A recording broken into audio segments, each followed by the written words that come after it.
జగనన్న గారు క్రైస్తవుడు అయ్యుండి కూడా మణిపూర్ ఘటనలో ఒక్కసారైనా బీజేపీ పార్టీని ఎదిరించలేరు అంటే ఇక ఇది బానిసత్వం కాకపోతే ఇక ఏమిటి అని అడుగుతున్నాం. ఎందుకు మీరు ఇంతగా ఊడిగలు చేస్తున్నారు బీజేపీ పార్టీకి? బీజేపీ పార్టీ మనకు ఒక్క వాగ్దానమైనా నిలబెట్టుకుంటే మీరు ఆ పార్టీతో పొత్తులు పెట్టుకున్న అర్థం ఉంది.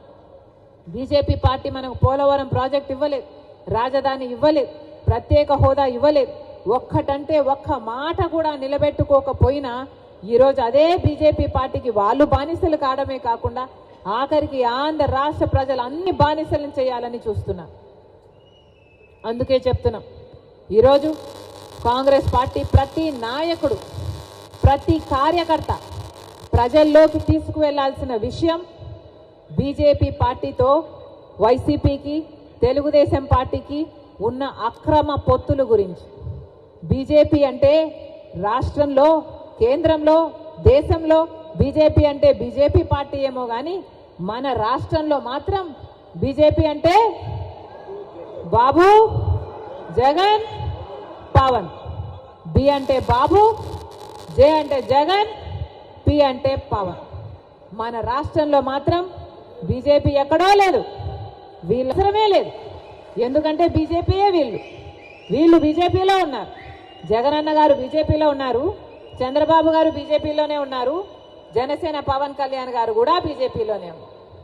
మనం ప్రజల్లోకి ఈ విషయం గట్టిగా తీసుకువెళ్ళాలి.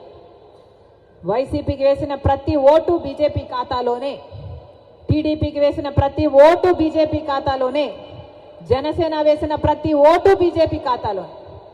ప్రజలు తేల్చుకోవాలి, ఓటు ఎవరికి వేయాలి అని ప్రజలు తేల్చుకోవాలి. ప్రత్యేక హోదా ఇవ్వని వాళ్ళకి వేయాలా, ఇవ్వని బీజేపీకి వేయాలా, ఆ బీజేపీకి మద్దతు పలుకుతున్న వీళ్లకు వైసీపీకైనా టీడీపీకైనా జనసేనకి వేయాలా, లేకపోతే ప్రత్యేక హోదాను ప్రకటించడమే కాకుండా పోరాటం చేస్తున్న కాంగ్రెస్ పార్టీకి వెయ్యాలా? తెచ్చేదైనా ఇచ్చేదైనా ప్రత్యేక హోదా ఒక కాంగ్రెస్ పార్టీకే చేతనైతుంది అని ప్రజలకు మనం చెప్పాల్సిన అవసరం ఉంది, ప్రజల మధ్యకి తీసుకువెళ్లాల్సిన అవసరం ఉంది. ఎంత దురదృష్టం, 10 ఏళ్ల తర్వాత చూసుకుంటే అసలు ఊసే లేకుండా పోయింది, అసలు ఆ మాటే లేకుండా పోయింది. ప్రత్యేక హోదా అంటే అదేంట్రా అన్నట్టు చూస్తున్నారు చిన్నపిల్లలు. అంటే ప్రత్యేక హోదా అంటే ఇది, ప్రత్యేక హోదా వస్తే మనకు 15 లక్షల కోట్ల రూపాయలు విలువ చేస్తే లాభం వస్తుంది మన రాష్ట్రానికి అని ఎంతమందికి తెలుసు? ఎంతమందికి తెలుసు మన రాష్ట్రంలో? అసలు ఊసే లేకుండా పోయింది. అందుకే కాంగ్రెస్ పార్టీ ప్రత్యేక హోదా కోసం ఉద్యమించాలి అని నిర్ణయించుకుంది. ప్రత్యేక హోదా ఉద్యమాన్ని భుజాన ఎత్తుకున్న పార్టీ కాంగ్రెస్ పార్టీ. ప్రత్యేక హోదా కోసం ఉద్యమించకపోతే మన రాష్ట్రానికి ప్రత్యేక హోదా రాదు. ఇది మటుకు అందరూ రాసి పెట్టుకోవాలి. ప్రత్యేక హోదా కోసం ఉద్యమం జరగకపోతే ప్రత్యేక హోదా రాదు. ఈ 10 సంవత్సరాలు ఒక ఎమ్మెల్యే, ఒక ఎంపీ అయినా ప్రత్యేక హోదా కోసం పోరాటం చేసింది లేదు. కాబట్టే ప్రత్యేక హోదా ఊసేలేదు. ఈ 10 సంవత్సరాలలో ప్రత్యేక హోదా కోసం పోరాటం చేసే వాళ్ళే కరువు అయిపోయారు. ఎందుకంటే కాంగ్రెస్ పార్టీ అధికారంలో లేదు కాబట్టి ప్రత్యేక హోదా గురించి కాంగ్రెస్ పార్టీ మాట్లాడినా పట్టించుకునేవాడు లేకుండా.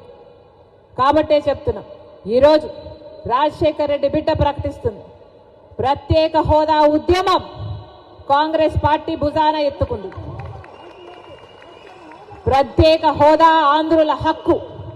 ప్రత్యేక హోదా, ప్రత్యేక హోదా, ప్రత్యేక హోదా, ప్రత్యేక హోదా.